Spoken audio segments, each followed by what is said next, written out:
नमस्कार, राज की बात में आपका स्वागत है। मॉनसून सत्र से पहले दो तरह की मीटिंग चल रही है।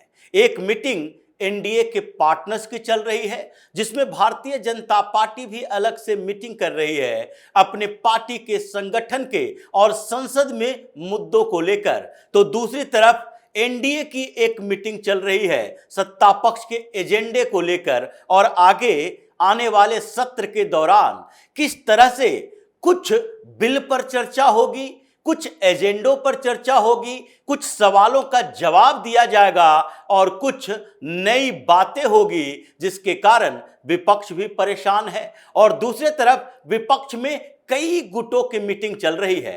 कांग्रेस ने पार्लियामेंट्री पार्टी की मीटिंग बुलाई, सोनिया गांधी ने लीड किया, राहुल गांधी, मल्लिकार्जुन खड़गे, मनीष तिवारी, पी चिदंबरम जैसे नेताओं को शामिल किया गया और एजेंडा तय किया गया कांग्रेस का कि राहुल गांधी को कैसे संसद के इस सत्र के दौरान प्रमोट किया जाए, कैसे उनको विपक्ष के केंद्र में रखा जाए और किस तरह से भारतीय जनता पार्टी के लिए चुनौती खड़ी करने की कोशिश की जाए। कुछ ऐसे सवाल जिससे सरकार अनकंफर्टेबल हो, क्योंकि अब तक तो ऐसा कर नहीं पाए, तो इसलिए कांग्रेस की मीटिंग चल रही है। मीटिंग विपक्षी एकता दिखाने के लिए, एकजुटता के लिए भी की जा रही है, लेकिन ये एकजुटता चल नहीं पा रही, क्योंकि विपक्ष के खेमे में अलग अलग गुटों की मीटिंग चल रही है। एक तो कांग्रेस और उसके कुछ सहयोगी पार्टियां, जैसे इंडियन यूनियन मुस्लिम लीग उसकी सहयोगी पार्टी है, वो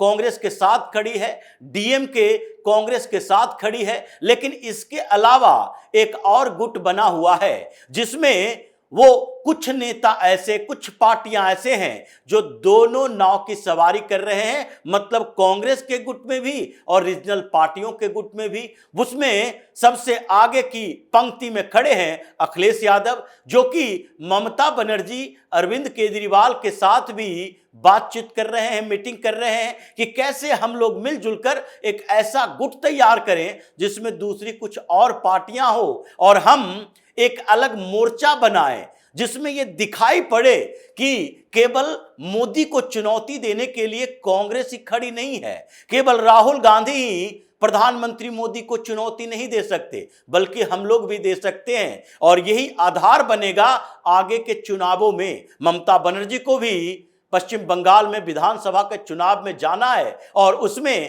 कांग्रेस और कम्युनिस्ट पार्टियों के नैरेटिव को बदलना है कि केंद्र में तो मुसलमानों के लिए हम ही बीजेपी की चुनौती बन सकते हैं। इसलिए ममता बनर्जी, अरविंद केजरीवाल को इधर पंजाब में चुनाव लड़ना है, कांग्रेस ही सामने खड़ी है, तो उन्होंने पहले कह दिया हम इस गठबंधन का हिस्सा नहीं है, इंडी से बाहर हैं। इसलिए क्योंकि वो भी चाहते हैं कि कम से कम एक नैरेटिव तो क्रिएट हो, बाहर में यह बात तो देखने को मिले कि संसद के अंदर आम आदमी पार्टी की अलग आइडेंटिटी है, अलग पहचान है, वो कांग्रेस के पिछलग्गू नहीं है। और इसलिए जब कांग्रेस के खिलाफ बात करने की जरूरत पड़े तो उस समय हमें यह दिखाई ना पड़े कि वहां लोग ये सोचने लगे आम आदमी पार्टी न तो संसद में कोई आवाज उठा पाती है, न सड़क पर कुछ कर पाती है, तो ऐसे में कांग्रेस को ही सपोर्ट किया जाए। ये नैरेटिव तोड़ने की कोशिश आम आदमी पार्टी की तरफ से चल रही है। तो दूसरी तरफ वो पार्टियां हैं जो पूरी तरह से कंफ्यूज है, और कंफ्यूज इस बात को लेकर है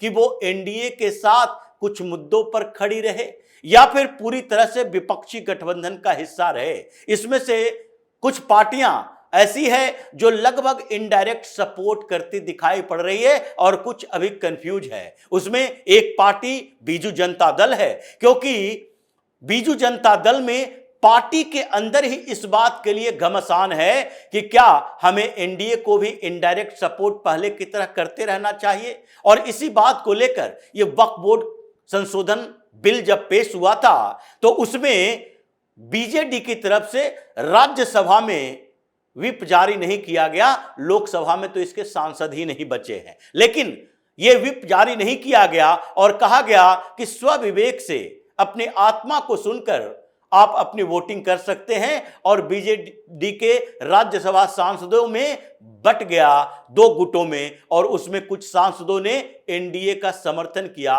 वक्फ बोर्ड संशोधन बिल के पक्ष में वोटिंग की। उसी तरीके से वाईएसआरसीपी की भी स्थिति है। वो अपने आंध्र प्रदेश में भले ही नायडू और बीजेपी के गठबंधन की सरकार से जूझ रहे हैं, लेकिन उनके सांसदों के अंदर एक कंफ्यूजन जरूर है कि अगर हमारे नेता जगन मोहन रेड्डी अगर कहते भी हैं कि नहीं नहीं, आपको सपोर्ट में नहीं बल्कि विरोध में वोटिंग करनी पड़ेगी, बात बोलनी पड़ेगी, तो भी सुनने की जरूरत नहीं है। उनके राज्यसभा में भी ऐसी ही स्थिति है। 3-3 सांसद पहले ही छोड़कर चले गए हैं, 2 नायडू के पास और एक भारतीय जनता पार्टी के पास। लेकिन और जो बचे खुचे हैं उनको भी लगता है भविष्य अब हमारा इस तरफ है, इसलिए आंध्र प्रदेश में भी सपोर्ट करो और संसद में कम से कम एनडीए का सपोर्ट करो, मुद्दा आधारित बात बताकर। और दूसरी तरफ महाराष्ट्र की 2 पार्टियां,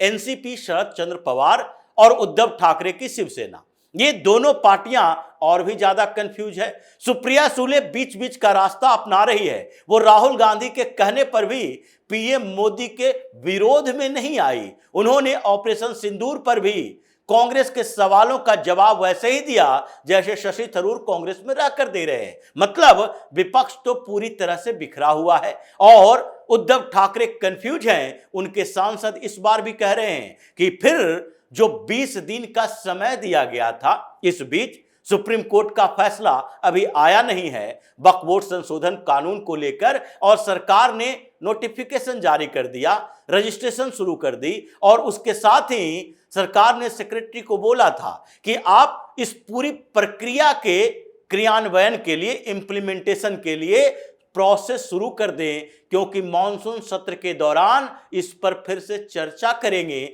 और इसके एक एक प्रावधानों को लागू करेंगे। मतलब सरकार नोटिफाई कर लेगी उसके कानून के प्रावधानों को, और उसके बाद वक्फ बोर्ड की मुसीबतें शुरू हो जाएगी। तो उद्धव ठाकरे की परेशानी इस बात को लेकर है कि क्या मराठी करते हुए हम महाराष्ट्र के अंदर हिंदुत्ववादी एजेंडे से अलग होकर सरवाइव कर पाएंगे, और यही समस्या उस पार्टी के अंदर भी है। लेकिन इधर भारतीय जनता पार्टी एनडीए की मीटिंग चल रही है और उसमें यह मुद्दा देखा जा रहा है कि कैसे विपक्ष के इस कंफ्यूजन का भी फायदा उठाएं और साथ ही विपक्ष के कंफ्यूजन के साथ कांग्रेस को बैकफुट पर लाएं और वक्फ बोर्ड संशोधन कानून को इंप्लीमेंट करने के लिए, नोटिफाई करने के लिए इस सत्र के दौरान सारी प्रक्रियाओं पर चर्चा करें। और इसी के लिए बैठकों का दौर चल रहा था।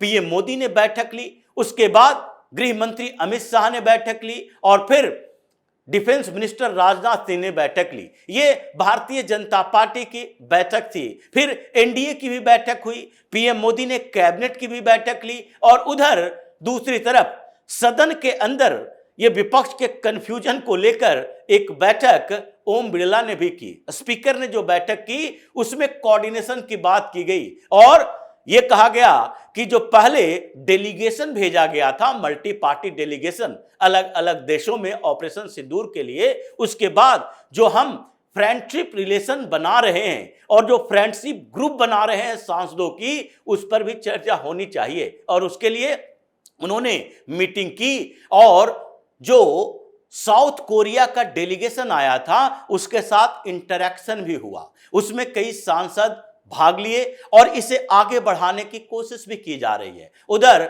वाइस प्रेसिडेंट जगदीप धनखड़ भी मीटिंग कर रहे हैं और उन्होंने कई पूर्व सीजेआई से, जजों से मुलाकात भी की, और महाभियोग की प्रक्रिया जो चल रही है उसके ऊपर किरण रिजिजू ने भी बैठक की। उन्होंने सर्वदलीय बैठक भी बुलाई, और उसके बाद यह तय हुआ कि नहीं, जस्टिस यशवंत वर्मा जो कैश कांड में फंसे हुए हैं उनके खिलाफ तो महाभियोग लाया जाएगा, और उस पे कांग्रेस बैकफुट पर है, क्योंकि कांग्रेस उसका विरोध नहीं कर सकती, दूसरी पार्टियों के नेता भी विरोध नहीं कर सकते। विपक्ष में कंफ्यूजन इस बात को लेकर भी है कि हम कॉन्स्पिरेसी तो कर सकते हैं, उसे रोकने के लिए ये वकीलों की फौज तो खड़ी कर सकते हैं, लेकिन डायरेक्ट अगर इसका विरोध करते हैं तो बड़ा गड़बड़ मैसेज जाएगा। ये भ्रष्ट जज के साथ कांग्रेस खड़ी है, इसलिए मीटिंग में किरेन रिजिजू को उन्होंने बोल दिया नहीं नहीं हम इंपीचमेंट के समर्थन में हैं। लेकिन एक और सवाल है कि आप लोग भी,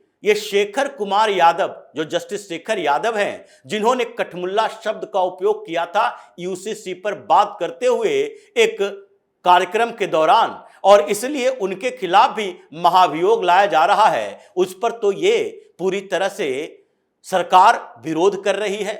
वाइस प्रेसिडेंट उसको रिकॉग्नाइज नहीं कर रहे, कमेटी नहीं बना रहे जांच के लिए, तो उस पर क्या होगा। लेकिन सरकार ने कह दिया है यह विचारधारा का मामला है, वैचारिक बातों से उनके खिलाफ महाभियोग लाने की प्रक्रिया शुरू हो रही है, इसलिए उस पर हम समर्थन नहीं करेंगे, मतलब भारतीय जनता पार्टी साथ नहीं देगी, तो फिर महाभियोग लाया भी नहीं जाएगा। तो ये कंफ्यूजन चारों तरफ चल रहा है। लेकिन सबसे बुरी खबर इन लोगों के लिए यही है कि इस मॉनसून सत्र के दौरान जो वक्फ बोर्ड के संशोधन कानून पर हंगामा होने वाला है, उसको लेकर इनकी परेशानियां बढ़ी हुई है। ये मौलाना पार्टियां, इन लोगों को लग रहा है कि सरकार और सुप्रीम कोर्ट, ये दोनों तरफ से इन्हें झटके पर झटके लगने वाले हैं, क्योंकि सुप्रीम कोर्ट 14 तारीख के बाद से फुल बेंच उसका बैठ गया। गर्मियों की छुट्टियों में तो फैसले नहीं आ रहे थे, लेकिन इस बीच अब फैसला देना ही पड़ेगा। कब तक आप फैसले को सुरक्षित रखोगे, इसलिए इस पर फैसला जल्द ही आएगा, क्योंकि सीजेआई बीआर गवई की बेंच इस पर फैसला सुनाएगी। और सुरक्षित रखने का मतलब यह नहीं है कि आप 6 महीना तक सुरक्षित रखेंगे, क्योंकि चूंकि 49 दिन तक गर्मियों की छुट्टियां थी और उसमें वैकेशन बेंच बैठे हुए थे, तो फिर उस समय मौका मिल गया फैसला सुरक्षित रखने का। लेकिन अब तो देना ही पड़ेगा, और उसी बीच सरकार इसको नोटिफाई करने की प्रक्रिया पर सदन के अंदर चर्चा भी करेगी। तो ऐसे में इन लोगों के पास सुप्रीम कोर्ट से भी एक झटका आएगा और इधर सरकार भी झटका देगी, मतलब वक्फ बोर्ड पर एक नया खेल शुरू हो जाएगा। इधर ओवैसी तो हंगामे की तैयारी कर रहे हैं, all India Muslim personal law board हंगामे की तैयारी कर रहा है, क्योंकि सुप्रीम कोर्ट के फैसला आने के बाद ये रिव्यू पिटीशन तो डालेगा, लेकिन उसके साथ ही सड़क पर भी हंगामा करेगा। और इसलिए सरकार की तैयारी अलग तरीके से है। जैसे ही नोटिफाई हो, रजिस्ट्रेशन की प्रक्रिया उधर चालू है, और उसमें जितनी प्रॉपर्टी वक्फ बोर्ड की, ये 9 लाख से ज्यादा प्रॉपर्टी में से जितनी प्रॉपर्टी जिसका रजिस्ट्रेशन नहीं है, उन सब पर विवादित टैग लगा दें और उसके बाद उसके निकालने की प्रक्रिया शुरू करें। मतलब वक्फ बोर्ड से बाहर आएगा, और फिर वक्फ बोर्ड, स्टेट वक्फ बोर्ड और सेंट्रल वक्फ बोर्ड, ये दोनों का गठन होगा, और उसमें केवल मुसलमान नहीं रहेंगे। यानी आगे आने वाले ये मॉनसून सत्र में जो हंगामा शुरू होगा, वो आगे बिहार चुनाव तक वैसे ही दहकता रहेगा। और इन पार्टियों के साथ समस्या ये हो गई है कि बिहार चुनाव के समय ये वक्फ गैंग सड़कों पर उतरेगा, और ये कंफ्यूज होगा कि उसके साथ खड़े रहें या फिर शांत रहें, क्योंकि बिहार चुनाव में अभी एसआईआर का मुद्दा खत्म होने वाला है। जैसे ही वक्फ का मुद्दा सुलगेगा, एसआईआर पर ध्यान नहीं, बल्कि इनका कंसंट्रेशन वक्फ बोर्ड पर हो जाएगा। और इसलिए मॉनसून सत्र में इन सारी समस्याओं के समाधान की तैयारी चल रही है। तो इसी तरह की खबरों के साथ फिर से हाजिर होंगे, तब तक के लिए बने रहिए हमारे साथ और देते रहिए हमें सहयोग, ताकि इसी तरह की खबर हम आपके लिए लाते रहें। धन्यवाद।